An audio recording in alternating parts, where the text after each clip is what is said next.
All right, y'all. Welcome into the Falcons podcast after that game. Let me bring in the Facebook groups here, and then we'll get started here.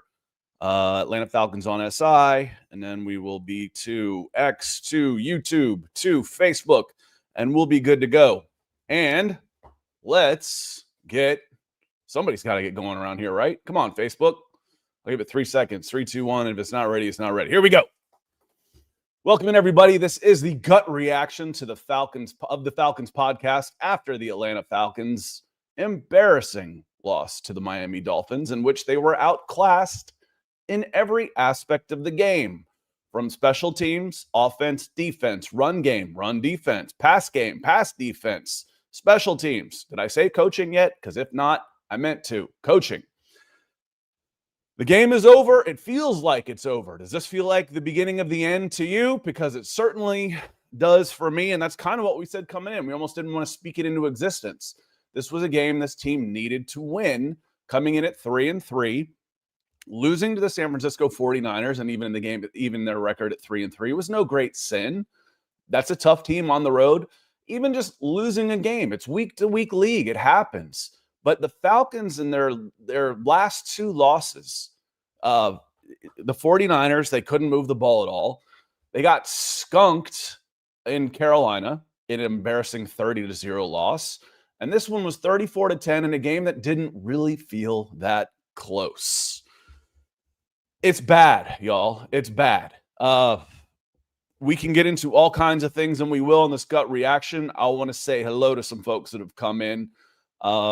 As we help get this off your chest, get off your chest, you can ask me what I think. I'm going to ask you what you think.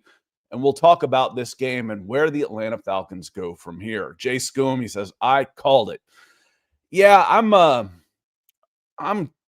just tired. It's like, you get mad. I'm not mad. I'm tired. I'm tired of being wrong. I don't like being wrong. I'm tired of the up and down schizophrenic nature of this team where they go and beat a couple of NFL championship game participants handily. They go on the road and whip, another playoff team. And then they just the next week look totally and fully and completely unprepared.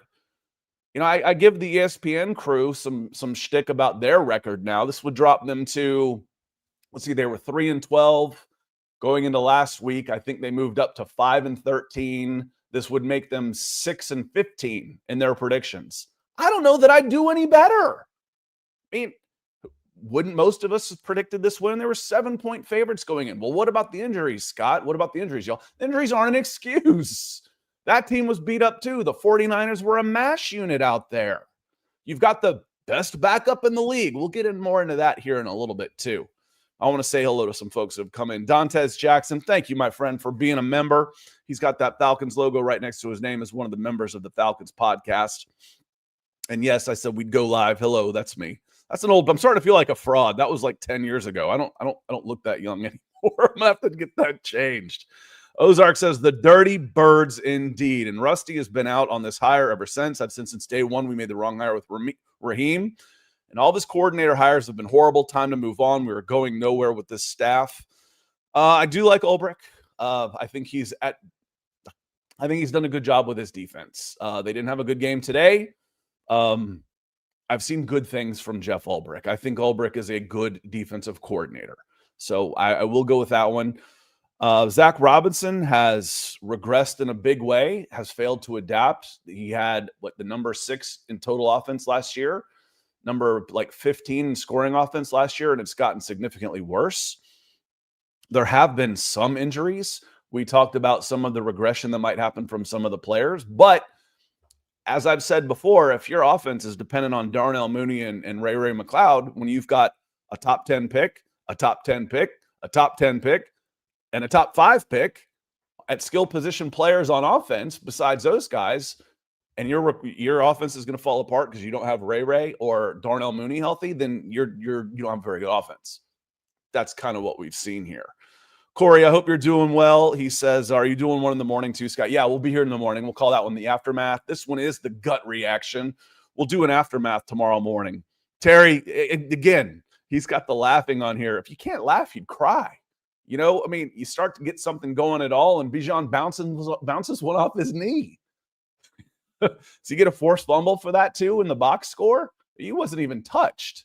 Just it's just bad. It is just bad. This was a low point in a team that's had a lot of low points. I feel like this is the lowest point we've been together doing this podcast together for 5 years, since the beginning of Arthur Smith. This feels like one of the, if not the lowest point. For me, the lowest point was probably those back-to-back losses in 2023 to brand new quarterbacks or making their debuts, when I said they should just leave Arthur Smith in Phoenix. That was a low point. This is right up there. How does it get better? That's the thing. I just improve. I want to always improve. Was Ulbrich an improvement over Jimmy Lake? Yes, he wasn't going to be worse.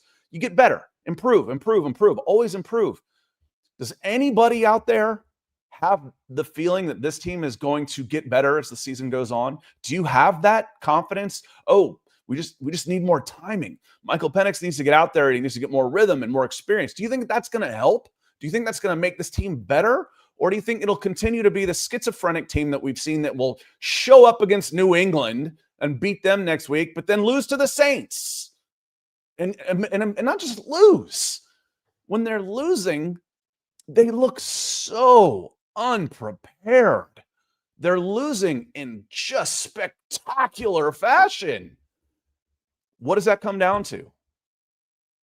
Coaching from the top. It comes from the top down. Ain't no excuses, that's for sure. And Gabriel says, I can't do it anymore. JMP says, surely someone important has to be fired. Well, it's been awfully quiet with the Oklahoma State job title. And Zach Robinson was so smug in one of his, and I said I wouldn't put this writing. I said this on one of the podcasts before. He was so smug and defiant in one of his press conferences about the predictability of his formations and what happens out of them. I'm like, dude, that's a dude that's already got his next gig lined up. Well, go. I just got done writing. I hit publish on the good thing was what we learned from this game was easy to write. I had most of it done in the third quarter.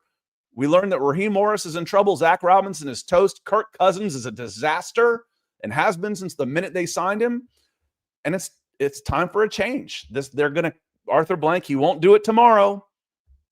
But unless there's some sort of miracle turnaround, and there are 9-10 games left, it's possible. I've been wrong all season about this team, whether it's going to be good or bad. It's possible.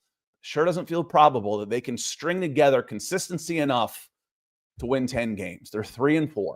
So they'd have to go 7-3 down the stretch to win 10. Have you seen anything from this team that makes you think they can be consistent enough, well coached enough, mistake-free enough to do that? Because I haven't. And the only thing that you can predict is the unpredictability. I wouldn't want to be New England playing this team. Falcons are liable to go out there and beat New England. Beat Indianapolis Colts, who's 7-1 right now, or 6-1 right now. Beat them. And then fall in their faces the next week. If I was a good team, I would not want to play the Atlanta Falcons. If I'm a bad team, sign me up, baby. Sign me up. Something about playing to the level of your competition. That comes down to motivation and coaching as well, doesn't it? Let's see here. Larry, good to see you. Who's getting fired, Scott? What'd it do? Good to see him. I mean, I've said before, you can get away with sacrificing your coordinators once. Raheem already did that one time. He did that with Jimmy Lake, but he didn't do coordinators, plural. Who's he going to bring in midseason? Who are you going to bring in midseason if you sacrifice Zach Robinson? Who are they going to bring in? There's already an interim coach on staff who's done a pretty good job this year. Does Blank have the cojones to make a move like this midseason? I don't think so. I do not think so. So who gets fired? Kirk Cousins? Kirk? Oh, and Rusty, and this is what is bad. What's worse than being bad is being bad and not having a first-round pick. That's bad. With the 9th pick in the 2026 NFL Draft, the Atlanta Falcons select, oh, wait, I forgot. We traded for a dude who has no impact whatsoever. Yeah, someone tagged me on this. I don't know if they were being snarky about it or not. Signal everybody stand up and eat crow about the player that was chosen. And listen, I didn't come out and say James Pierce was going to be a miracle worker. I've never said that. I consistently say, you just don't know. Let's wait and see. Let's wait and see. If, ands, and buts, I don't know. What I have said consistently is I don't think that trading the second rounder and a future first was a huge overspend for number 26 and a third rounder that turned into Xavier Watts. I'll go to my grave with that one. Whether James Pierce ends up being a huge bust or not, I don't know. But I don't think the trying to fill a need and getting a player, I don't think it was necessarily a huge overspend that it was made out to be in national media. We'll see how it goes out. We never know. We never know on that. Corey says everything from here and for him is just a death march. Dead man walking. Is that kind of how you feel about it? What are the answers? Where are the big problems on this team that your head coach can step in and fix? He's not necessarily an offensive guy. He's coached some offense in the past, but is he going to step in and take over play calling?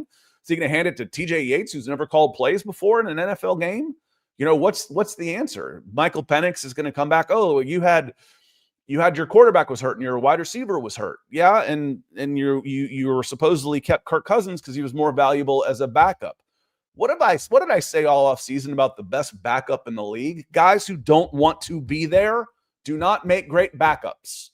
And someone has said, rightfully, I don't know that they're wrong, Kirk Cousins is just toast, man. It's not whether or not he wants to be there or not. He's just bad. Okay, fine. I'm with that. Then why give him another $10 million and put him in a regular season game? Why isn't he gone?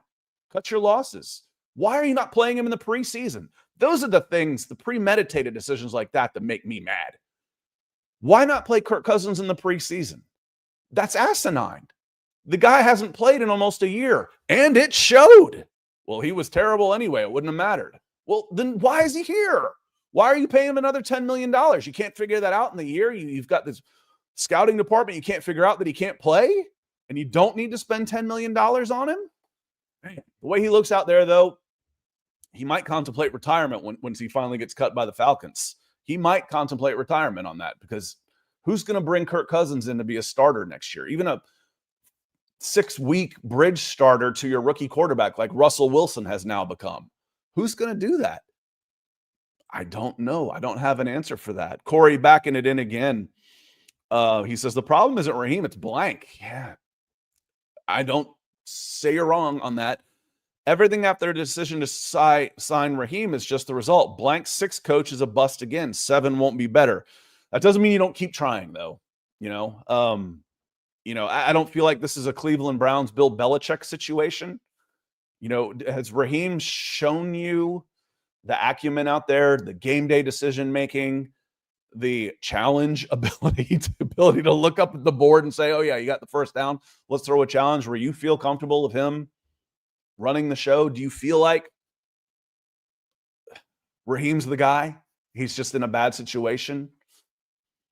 I don't, so you got to try again. And the offense, can you blame blank for what you're seeing in the offense? Do you think it's because, they've done a poor job of acquiring talent?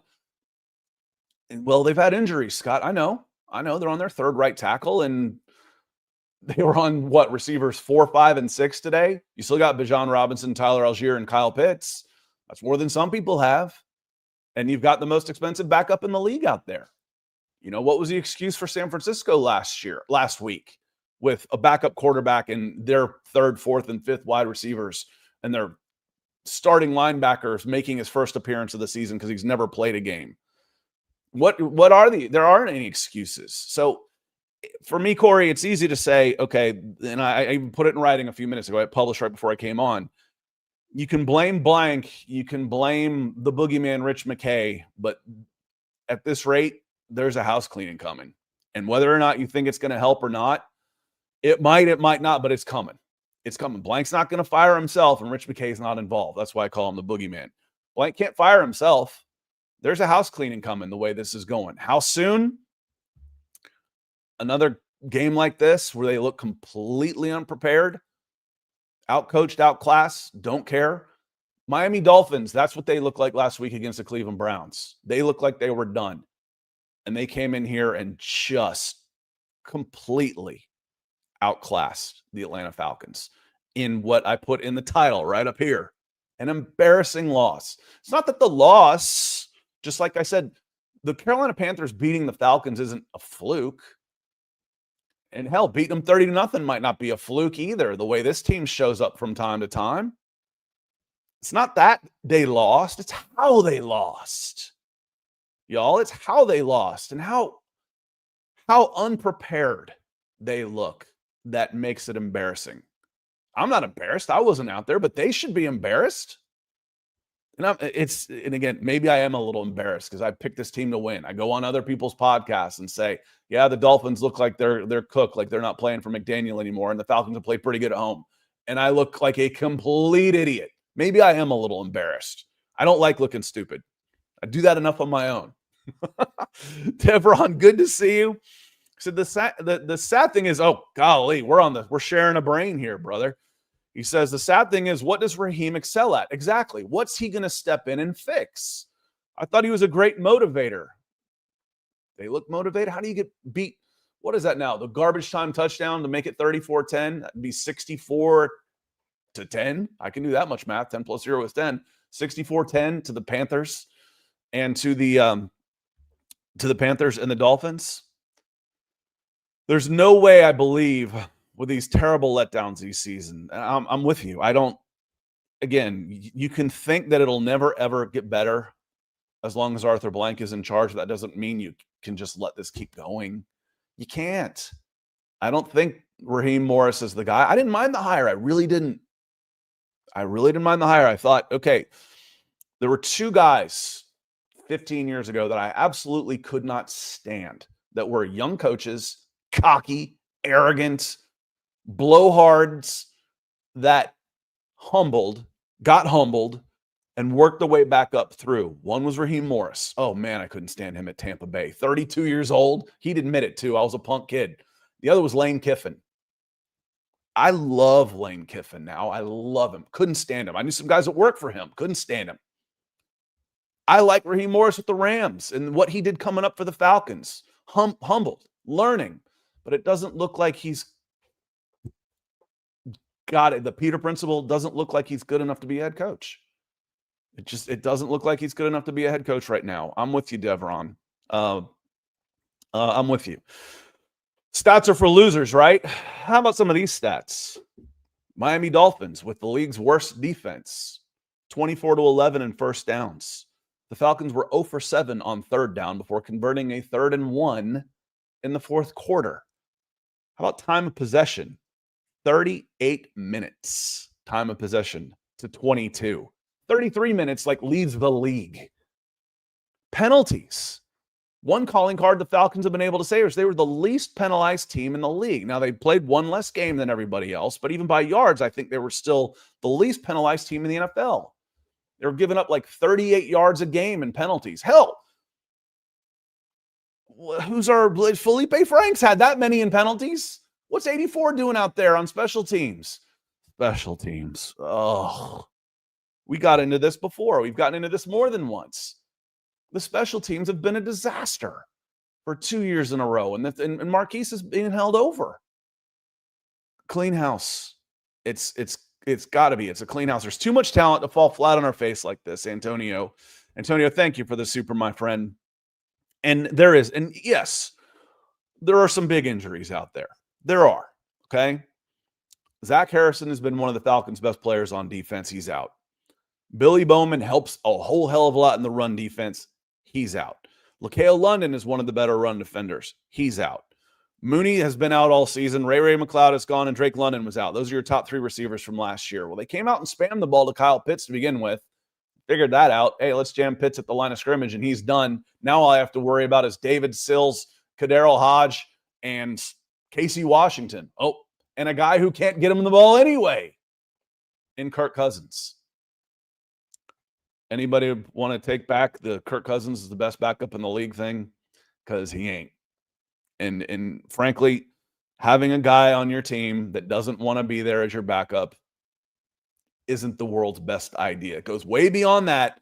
Kirk Cousins has been mishandled since the day the ink dried on his contract. That's been mishandled. Keith Robbins, thank you for coming in, my friend, with he's still got his googly-eyed Arthur Smith out there. What are the Steelers doing today? Are they even playing? Arthur Smith's doing all right over in Pittsburgh. That team just keeps winning. They might not win like they used to, but they keep winning. Good organization, Pittsburgh Steelers. Thank you for the super and for being a member. See that little Falcon next to your name up there. So appreciate it, my friend. And Corey coming in again. He says 28-3 in the San Francisco NFC Championship game loss make these days so much easier for me. I'm now made of Teflon when it comes to the Falcons. Yeah, I get it. That took a lot out of a lot of us as far as I don't fan nearly as hard as I used to. I never worked NFL as much professionally as I have the last 5 years, so I could still fan NFL. But that and the one that did it for me just as much, Corey, was them hiring Steve Sarkisian. He is number one on my list of people I do not like in sports. Number one on that list is Steve Sarkisian. That never needed to happen either. That dude has a professional ability to fall uphill that I've never seen before. Disgraced at USC for being a drunken sot and going into recruits' houses hammered. And he falls up. Oh, it's unbelievable, man. I don't get it. I want to say hello to some more folks that have come in here. Great skin coaching from Red Sandman. Rudy over there on Facebook. I said last week the run defense was a concern. It's absolutely a concern. And now it's starting to make the passing numbers look a little bit skeptical. I wasn't quite sure how to write it. If you read my article over on Falcons on SI, I said that the pass defense could look suspect. Fraudulent was the thing I started to use. And maybe the pass defense is okay, but if the team doesn't have to pass because they're running the ball down your throat, you cannot give up a lot of yardage and have the number one pass defense and still get your brains beat in. That's what it looked like today. They still only gave up how many total yards passing? It was 34-10. Tua had 4 touchdowns, so that helps use. That's why Nick likes using like DVOA and EPA and stuff like that. Because if you go and look at total yards passing, where the hell is the passing? There it is. Thank you. It's still under 200 to 197 yards. They're still going to be the number one pass defense after this week, 197 yards. Did it feel like the number one pass defense today? No, because they couldn't stop anybody running. And when they got close, then they'd have open shots passing ball. Dolphins only passed for 197. The run defense, it all works together. That I do believe a lot more in the defense's ability to play better than what we saw today because we've seen it and we know healthy, they can do better. Now, speaking of the defense, did J.D. Bertrand come off the field? I don't blame players who aren't good enough for not being good enough. I didn't blame Stephen Means for being Stephen Means. I didn't blame Ogundeji for being forced out there as a rookie, and it's not J.D. Bertrand's fault that he's out there on every play. He's not putting himself out there. But my God, he's not good enough for this team. He's not. I'm not going to say he's not good. He might be a great NFL player one day, but right now he is a huge liability. You can't put him out there again. I don't know who decided it was a good idea. Jeff Ulbrich, Raheem Morris thought it was a good idea to go out there with we're going to play 67 plays, 65 plays with J.D. Bertrand on the field. You're almost better off with 10. And I don't mean that in a mean way. It's going to be mean, I know. But in soccer and hockey, you pull a player off, you play a man down. If there's nobody there, you have to cover for that. If there's somebody there that you're expecting to do a job and isn't, that's almost worse. You're almost better off with 10 than having J.D. Bertrand out there. As rough as that is to say, they're targeting him. Even when he makes tackles, he's pushed for 3 yards. And he's not making contact until they've already gotten 7. Something's going to have to change there. Ozark, I think I did see this. I called it a loser leaves town match, and it felt like that. They might have left Mike McDaniel. I wrote that in the preview this morning. They might have left McDaniel here in Atlanta, where he was on staff in 2015 and 2016 as a passing game coordinator. He's familiar. He knows his way around the bends. This is bad. Dev, over on, I don't know if you had come in. Is this still Devron and coming on YouTube too? He said, Scott, I've held off on joining folks, but appreciate you on X. Joining folks with the fire Raheem, but I can't deny it anymore. It's time. Yeah, again, he'll probably get enough time to turn it around. But what are y'all thinking right now as far as, final record? 6-11? Does that sound about right? 7-10 again? After, what was it, 3 straight 7-10 years, or 2 straight 7-10 years? 21, 22, 23, 3 straight 7-10 years? Ugh. Poor boy Faya, he says, we had a choice between Bill and a clown. I'm not sure you had much of a choice there. Bill Belichick would have been a better NFL coach than, but he is not cut out for UNC. He is not cut out for the college game. My goodness, what a disaster of a hire that is. AD Zip says, you're never wrong, Scott. Good to see you, Adam. No, that's not true. The players have absolutely quit on him. He's lost the locker room, it seems. Brother, I'm wrong all the time. The only time I get mad is when I get accused of being wrong on stuff that I either have predicted and it hasn't come true yet, or people put words in my mouth for things I never said. I'm like, dude, I'm wrong enough that you don't have to make stuff up. There's plenty out there, I promise. Hell, I'll list them for you. I'm a good Irishman with a grudging memory. I remember a lot of them. Greg says, good to see you, Greg, over on Facebook. Should someone get fired? Absolutely. He absolutely should. Jeff, the schedule doesn't get any easier. What's next? Well, here, I haven't watched the press conference yet, but I got a pretty good idea what it's going to be like. We got to go to work. We got to fix this. That's what we got to do, because that's what we do. That's what our jobs are, and we got to do our jobs. Thanks. What happened? We didn't run the ball and we couldn't stop the run. Okay. All done. I just summed it up for you. I'll still go through the 30 minutes of it or however long it takes, but I just summed the whole thing up for you. Thanks for being a member, Terry. I certainly appreciate it. He says, I want the coaches gone. Well, they're doing a pretty good job of that themselves, Terry. You don't have to worry about it. You don't have to worry about it. Ryan, thank you for being a member too. Appreciate it. He's a joke of a coach. He's a good guy. And I don't give a darn. Get him out of here. Yeah, he is somebody you want to root for. Not that you root against any of them, but there's some guys out there that are unlikable. Sean Payton. But you root for him because he's wearing your colors. I'll root for Raheem Morris no matter where he ends up. I like Raheem Morris. He is a likable human being. Just don't know that he's the right man for this job. That's for sure. We mentioned Bertrand on here. I'm not going to pile on too much again. I put it on X. I've got 2 accounts, y'all. On game days, I use Falcons SI, and I bounce back and forth a lot. But I have 2 X accounts. I have a lot more than that, but I have 2 that I use for Falcons. And I put on there, I'm like, listen, I don't blame Bertrand for not being good enough. It's an organizational failure that Bertrand is out there. You can't not go the whole time and say, yeah, that's our guy. Well, you weren't expecting Divine Diablo to get hurt. He's still your number 3. You're expecting him to play. He's going to get time. He's 1 injury away from playing. You got to do better than that. I promise you there are guys on practice squads around the other 31 teams that are linebackers that are better than him. I would bet my career on it. That's your job. It's an organizational failure that JD is out there for 65 plays. It's bad. The Super Cantor says, what are the odds the coaching staff is in Germany? What are the odds they make it back?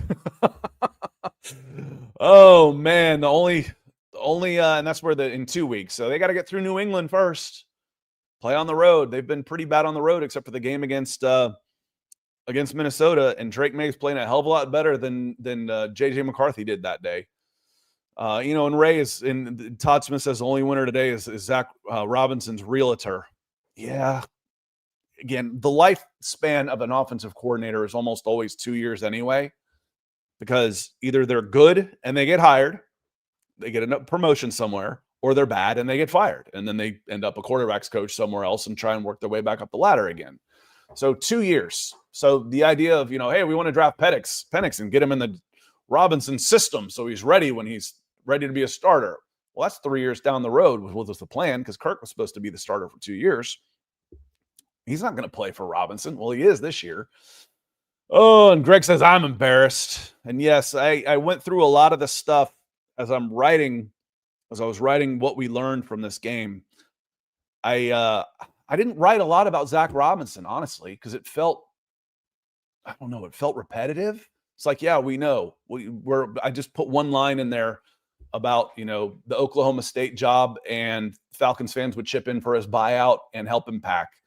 I just felt like it's obvious. We know the offense is terrible. This is now more about a step up. And what about Raheem Morris? What about Terry Fontenot?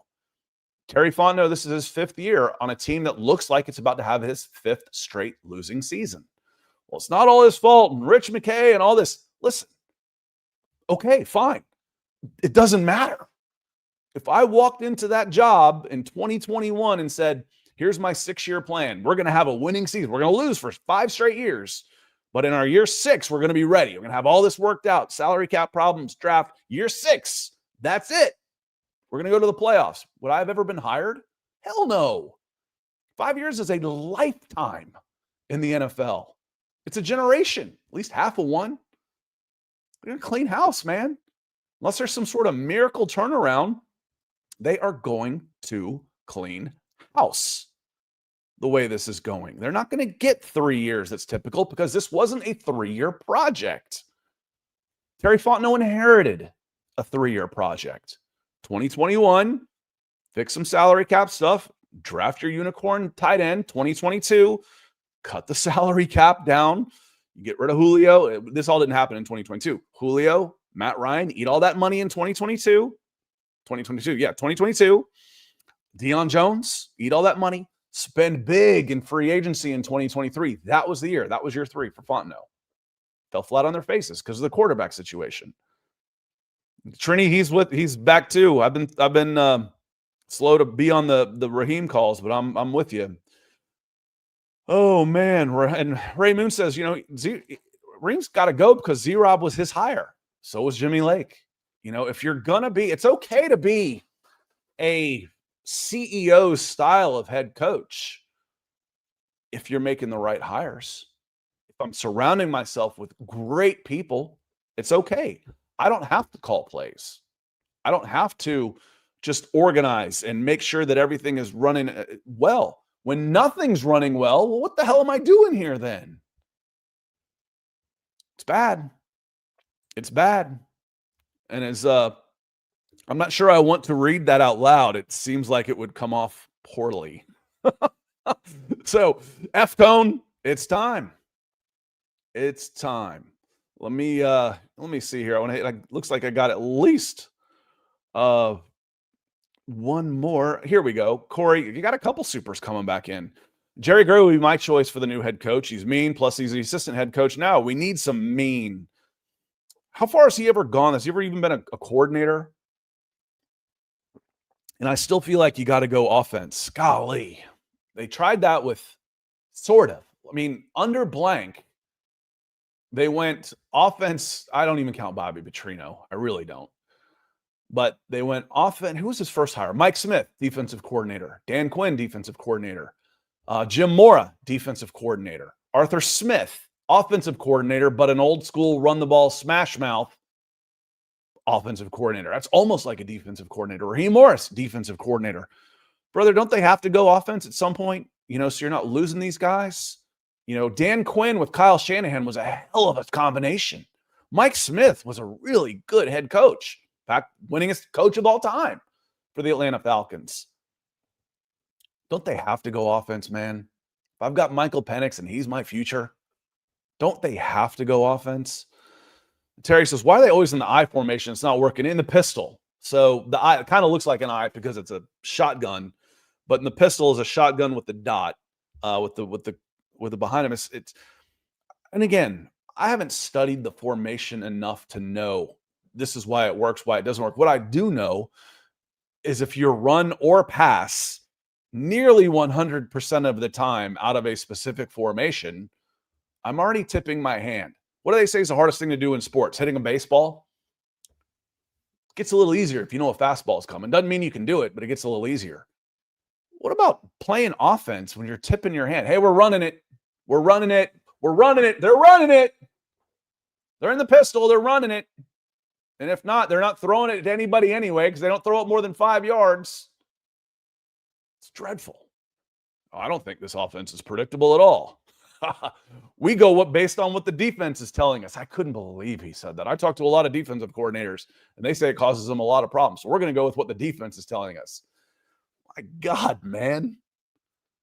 I'm going to go study. I'm going to let my enemy tell me what to do. Yeah. Was it one of the guys on your schedule, by the way, Zach? Good Lord, man.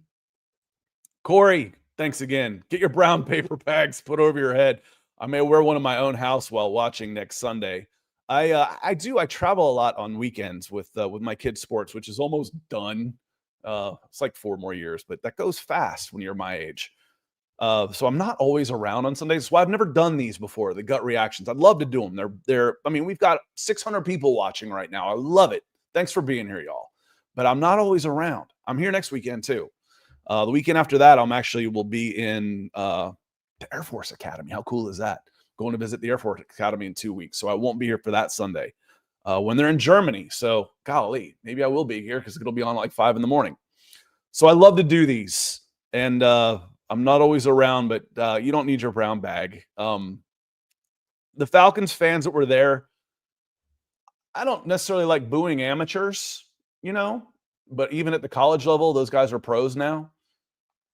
Pros deserve it. It wasn't the Dirty Birds at halftime. It was the Boo Birds. And Falcons fans who showed up today, you're okay by me if you threw some Boo Birds down at what you saw out there. It was well earned. And Laddie Man 94, he says, year 5 of the 3-year plan. Trust the process, Scott. Exactly. There will be people, again, you can't please everybody, and not everybody's going to agree with people. There will be people say, no way does Terry Fontenot get fired. This isn't his mess. Why not? How long do you get?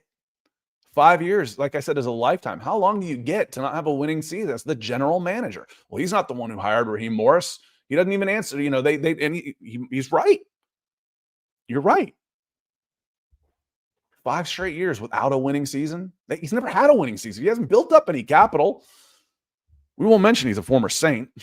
But again, that's how I try and put it, how I try and explain it to people that are like, well, why would you think this is Terry? Again, if I went in and said it's going to take me 6 years to get a winning season, would you have hired me? Well, then shouldn't I be fired after 5 straight losing seasons? Probably. Corey, you're killing it today. Give me your faith in blank to get the 7th head coach on a scale of 1 to 10, with 1 being none. 5, average. The culture buster. That's the thing. It's like, oh, we're afraid that we've got a really good family culture here, and we're afraid that Bill Belichick would have come in here and ruffled some feathers. No pun intended on that one. Now I will say it. By God, Arthur, Mr. Blank. He'd be Mr. Blank to me. It's time to ruffle some freaking feathers. This team is on its worst stretch since I was a kid. And the 80s were worse than this because there was absolutely no hope. Blank will spend the money, will invest, is at least trying. If he's failing, the Smiths didn't even try. They were just cashing checks. I do believe Blank cares, but you got to upset some people. If you're upset by someone coming in who's going to do things a little differently, then it's time for someone else to come in and do things differently. It's not working. It's not with the same old is not working. We don't want to upset the culture. What is the culture right now? The culture's been established. We're 2017 since a winning season. 18, 19, 20, 21, 22, 23, 24, 25. If you've got an 8-year-old kid, how long does it seem that they've been in your life? Your whole life, right? Can't even picture life without them. 8 years has been since the Falcons have had a winning season. The culture needs to be upset because the culture ain't working. The culture has been established, and it's a losing culture right now. You got to upset some people, Corey. Guy, good to see you. Feels like a newer name. Certainly appreciate it. He says, I've been supportive of Raheem, but after this game and the Carolina game, the entire staff's got to go. Real name is Alan, by the way. Thanks, Alan. Thanks, Alan. My real name is Scott. Actually, that's not even my first name. Scott's my middle name. I go by my middle name, which can be a pain in the ass. Supportive of Raheem, we all are. He's, like I said, he's a likable person. We want him to succeed. Nobody's going in. You can have your doubts, but you'd be happy to be wrong, wouldn't you? You know, I have my doubts. I make predictions. I analyze. I predict bad things sometimes. Doesn't mean I want them to come true. We've all been supportive of Raheem Morris. Nobody wants him to fail. Fine. Even if it was somebody I didn't like. Steve, oh no, I couldn't root for Steve Sarkisian. I'd pick somebody else. I might just boycott the NFL if he was the head coach of this team. I wouldn't let my son play for him. But for the most part, you don't even have to like the coach. Like I've said, Nick Saban, I love Nick Saban. I've always loved Nick Saban. I've always loved Steve Spurrier because they're genuine. They might be, I can't use a bad word on here. I'll get flagged by YouTube. Nasty people. Hard to deal with, but they're genuine. They're genuine people. Ugh. It's frustrating, y'all. I know it is. I know it is. I know you're frustrated. I'm frustrated with it. I'm frustrated for you. I'm going to scroll down to the bottom and start working my way up a little bit. Ken, go to the local high school and you could find a better head coach and offensive coordinator. Well, Ken, funny you should say that. I live in the Johns Creek High School school district. I swear I'm a curse. I'm an only child, which explains a lot. And you grow up with everything kind of revolving around you. And then you see stuff like this and you go, I'm a curse. I know it's me. Johns Creek High School has been outscored 482-0. They're the only team in Georgia Athletic High School, GAHS, GHL, whatever it is, to not score a point. So I might have to go outside of my local high school on this one because they're considerably worse. They had 90 kids in their program 2 years ago. They're down to 40.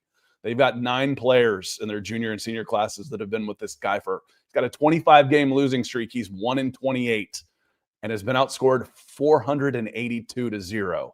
I put that on it's like blowing up on my X account, my Scout Kennedy X account. They, Milton, nationally ranked Milton, iced the kicker. They were going to kick a field goal. They're up 57-0 and they iced the kicker, about to give up the first points of the year. And they celebrated like they won the game after he missed it. I don't blame him. Nobody wanted to give up the first points of the year. On that note, Kent Gruden coach, we've seen his name come up a few times. Terry says, God bless the kids at Johns Creek. Gotten hard to play football through all those golf courses and country clubs. Yeah, I know. It could be worse for sure, but I can't find a better head coach at my I can, but they're in the stands at my local high school. What has Gruden done to get a head coaching job? He's won in the past. He has, but no, Gruden's not going to be the head coach of this team. There's no way Arthur Blank would do that. Let's see here. Marshawn talking about Zach Robinson. Good to see Marshawn over on Facebook. So we even moved Zach Robinson to the sideline. It's still the same old. It's pretty bad. It is. It's bad. And the thing is, you start feeling like hopeless, I mean, hope is such a big thing. It probably started when I was a kid with Greek mythology, Pandora's box. All the fates escaped except one, hope. Hope was held back because if hope was escaped and there was no hope in the world would have ended. My daughter's middle name is Hope. One of my favorite movies is Shawshank Redemption. The whole thing is hope. I got into recruiting, into the NFL draft because it's hope. Hope for the future. Hope it's going to get better. Hope for tomorrow. And right now, where do you feel as an Atlanta Falcons fan watching this team? Hopeless. And that's about as bad as it gets. It is. I understand. It's about as bad as it gets, Austin. You got no hope on it. And that's the worst thing. That's worse than being bad. It is. Now, how can you get better? Regime change. Personnel standpoint, this team's got to go for receivers. They have to. They're down to Drake London. Darnell Mooney's cooked. Ray McLeod's gone. The Falcons went out there with Kaderil Hodge. Why do you go out there what do they call it? 11 personnel? Why do you go out there with 3 wide receivers and a tight end when your 3 wide receivers are Kaderil Hodge, Casey Washington, David Sills? Why isn't Charlie Warner one of those guys? Why am I not going 2 backs and 2 tight ends with Charlie Warner and Tyler Algier and Bijan Robinson and getting a little creative? I mean, that's the stuff that drives me crazy. It's the premeditated stuff that bothers me as much as anything. It's like you had time to think about this, and you went out there with Kaderil Hodge, who I love, by the way, on special teams, Falcons legend, Casey Washington and David Sills, and then wonder why you can't run the ball. Because they get paid to play too, and they're gonna put 11 guys into your backfield. Just terrible. It was just completely outcoached, outclassed, outprepared. It's in the title. It's an embarrassing. Everybody involved with that team right now should be embarrassed. Who can let's say who can hold their head high? I didn't watch the offensive line that much. Who can hold their head high coming off that team? I thought David Onyemata played a decent game. I thought Caden Ellis played a decent game. That's about it. That's about it. I think Leonard Floyd played a decent game. That's about it. Yeah, Darnell Mooney. Again, he's Terry. Darnell's done. He's been banged up, injured, and a complete non-factor this season. Will it get better? Will it be too late? Trade bait. Someone put on there after I made the joke, bad joke, I know. Does Bijan Robinson get a forced fumble for that play? Would you trade him for a first? Bijan's got 2 years left on his contract. He is a running back. You don't have a first-round pick next year, and you're looking at what amounts to be a starting over next season, building. Would I take a first-round pick for Bijan Robinson, knowing he's probably going to get $20 million in a couple of years, knowing I got to pay Drake London, knowing I need some more young players at premium positions? Would I offer Tyler Algier a contract now and trade Bijan for a first? Probably not. But I crossed my mind. I'd pick up the phone, make me an offer I can't refuse. It'd have to be the new GM, though. Not going to happen before the trade deadline, that's for sure. Oh, D played okay. D Alford. The big problem you have with D Alford out there, Jay Scoom, is the run defense. Billy Bowman has made a difference, but he's basically playing an outside linebacker, and is that too much for his body? He's been hurt since week 4. He's playing an outside linebacker edge position. Is that too much for him? Babs. Scott would make an awesome coach. I wouldn't make an awesome coach. I do not know enough about coaching. I would be a good assistant. I could help. I wouldn't want to be the head general manager, maybe. That was always my dream. I wanted to be a general manager, but I was not focused enough as a kid and didn't really know the path. I do now. My kid can do those things. I would go general manager on this, and I would be overseeing. I would hire, and I'd feel good about my ability to scout football players. I am confident in that, and manage a salary cap and get value for players on that. So I certainly appreciate it, Pabs. Zach Hubbard coming in with a super chat. Thank you, my friend. So I flew from Kansas City for this game. Lucky for me. FYI for all the Penix haters, he's not the problem. This coaching staff is dog water fire. Is dog water. Wait, they're bad. Any chance they get fired within the next few games? Yeah, there's a chance. Do I see it happening? Probably not. Probably not. If there is anything to the Zach Robinson to Oklahoma State stuff, and I haven't followed up enough on it to know, oh no, that's Scott, you're way out of touch with this. Oklahoma State's going this direction. I don't know. I still see Zach Robinson's name come up. he might be escorted out the door. Take it, dude. You don't have to stick around on our account. Take it. You're obviously distracted. Take it. And Penix haters, I don't know. I think, Zach, I truly believe, back me up on this in the chat, nobody's going to like everybody. I mean, everybody's not going to like everybody. There's going to be haters for everybody. I think those are the very, very, very, very minority of people that fall into the everybody's got haters crowd. Who's ready to give up on Michael Penix? And criticizing Michael Penix for things that he can improve on, which we have done and we will continue to do, doesn't make us haters. And I know you weren't calling me a hater. He needs to get better at things. That's not a hot take. That's why they practice. So I think I don't think anybody's out on Penix yet. And he needs better weapons. He needs better right tackle. He needs better offensive coordinator. He needs to be put in better situations. All of those things. Terry says Scott's fault. He had 0 tackles today. I mailed it in. I really did. An injured Penix plays better than hold on 1 second. Good looking Scott Peter North here. I know who Peter North is. I was at the 50, a huge Falcons fans. They looked horrible. Thanks, Peter North. I know who Peter North is. If it's the real Peter North, congratulations. You were epic. Penix plays better than Kirk. I don't want him out there hurt, dude. Not for this team. No way. And he would have been better. I mean, he's been pretty immobile anyway. It's not like he runs around. It's not like his legs were out there, right? He's not immobile. He plays immobile. He doesn't run. He doesn't scramble. They don't waggle. They don't boot. They don't roll out. They don't do any of those things with Penix. He's a statue more so than Kirk was last year. So he didn't need his legs. And yeah, he would have been better. I don't want him out there. I don't want him out there for this staff, this season, right now, risking worse injuries. The worst, I've broken probably a dozen bones in my body. Of course, my life, probably a few more than that, between fingers and ankles and wrists and everything. The worst, by far, the worst pain I've ever been in my entire life was a hyperextension of my knee where my knee snapped together and I got bone bruises on insides of both of my knees. The absolute worst pain, worse than both broken ankles, both broken wrists, all of it. Just awful.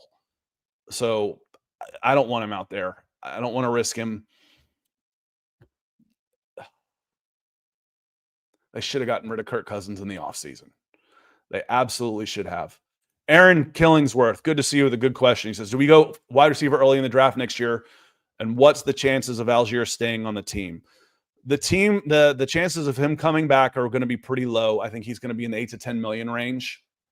And if you've got Bijan Robinson there, you can't put $20 million knowing that you're going to have to put another $10 million into Bijan Robinson soon into the running back room when you've got so many holes somewhere else.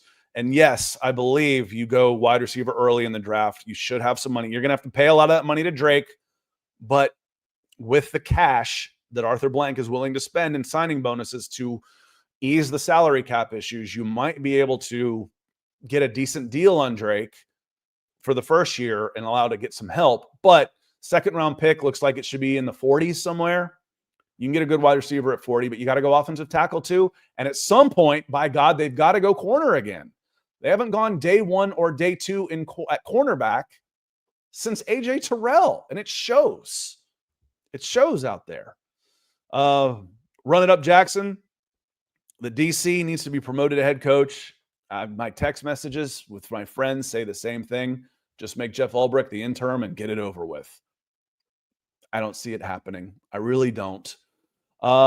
Dirty Bird Star, you're a member. Thank you so much for being a member of the Falcons podcast. If you're not a member, it's the best, great way to support. Check the link, like it says going around here on the scroll. Become a member of the Falcons podcast. Check the link in the description. You can click on it. I do members only stuff, including videos, hot takes to breaking news. I do this during the week. Special shout outs for guys who get to like Dirty Bird Star. Just a way to support the podcast and some of the things we do. I'm about to get out of here. We're coming up on an hour. I want to make sure that we're putting up some content on the page. I want to see how my story is doing. Check it out on falconssi.com. Actually, I'm going to put a link in here real quick. If you see it on Facebook or Twitter or anything like that. And yes, I shamelessly put JD Bertrand on the cover because I didn't have a picture, a good one of Raheem Morris. Poor JD. I put him on the cover of it. That was what I wrote on there. A lot of it's going to be a tamer version of what you see in here. I'll let loose a little bit more, and I'm a little more conservative on SI. It's the week we try to go pass heavy for some reason. Or couldn't hit it. He couldn't hit the broadside of a barn. It was bad enough.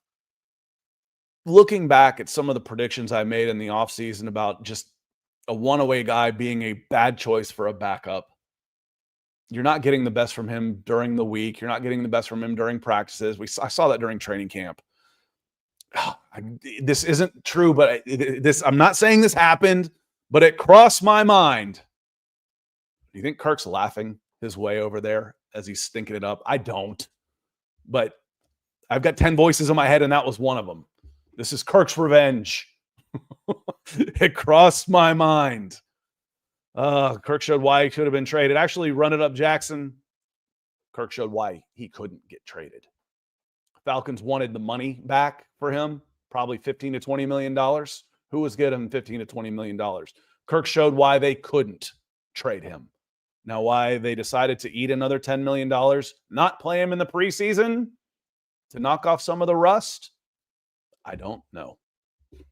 And Dirty Bird Star, $100 million. Yeah. $100 million is what he got.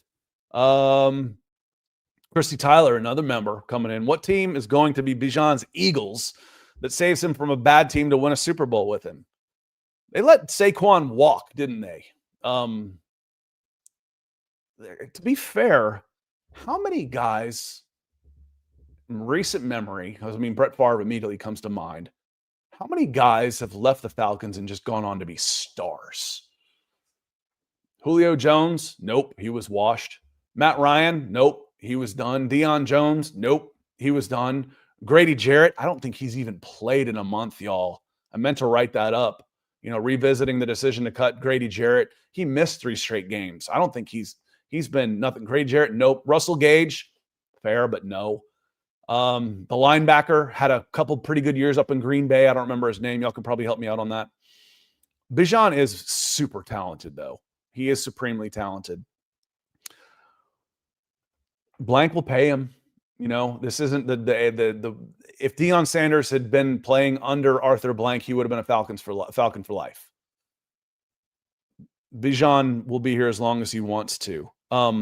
Yeah, that's why I say in recent memory, as far as Deion. So he played 4 years in Atlanta, and then was gone. So Brett was they got a first-round pick for Brett.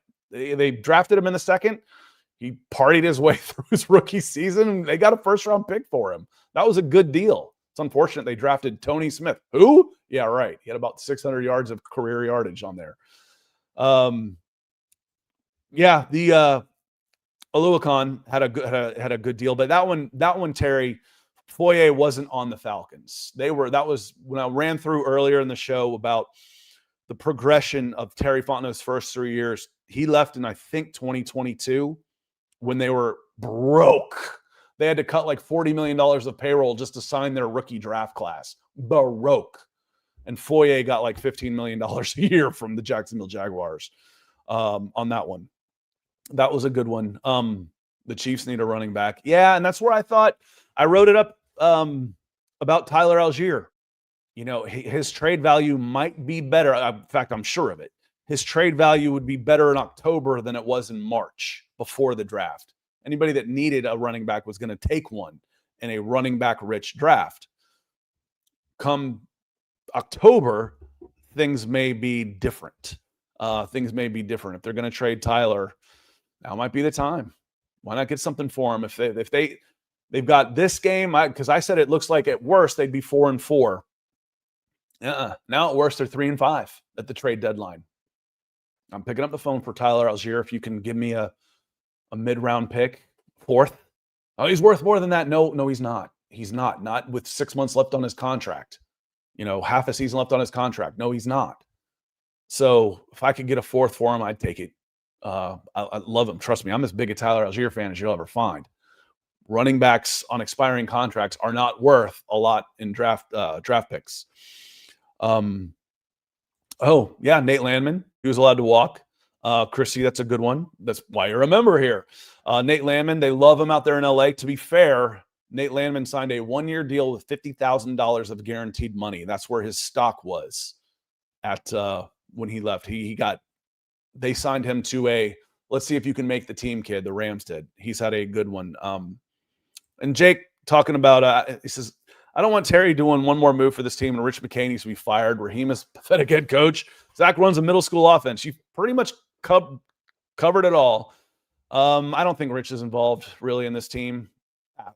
After they hired Raheem, Rich was moved off day-to-day things with the Atlanta Falcons. I don't think he's involved. I don't think he would be involved in another coaching hire. And like I said, clean house. I think that is the path that we are on. Listen, y'all, I'm going to get out of here. Appreciate there's so many of you coming in today. If you're new here, hit that like button, hit that subscribe button, and get your notices when we do things like this, because this is an unscheduled podcast. Our regularly scheduled program will be back tomorrow at 8:30 in the morning. The aftermath will be cool on us. I have a feeling I'm pretty consistent when it comes to how I feel about things. We're not going to be cooled off a whole hell of a lot tomorrow. In fact, I might be more pissed off tomorrow morning. So don't miss it. We'll be back tomorrow with Nick at 8:30 in the morning. I want to thank Rusty for coming in. It was super. Corey several times. Devron coming in. That was you. You came in on X and YouTube. Thank you. Thank you, Dev. Antonio, appreciate you, my friend. Keith, thank you for the super chat. Terry, thank you for being a member as well. Lottie 94. Alan, thank you. Zach, thank you so much. I'm going to get out of here. There's plenty of other great content creators out there. Go look around. I think you're going to find a lot of like-minded people today. They're ready for a change because this can't continue the way it's going. And there's not a whole lot of hope of it getting better. And when that happens, it's time for a change. I appreciate y'all being here. Sam, I just saw you pop in. Good to see you. Hope you were doing well. I'm going to get out of here, watch some Broncos and Cowboys. I will see you in the morning. I hope you all have a great rest of your Sunday afternoon. Thanks for being here, everybody.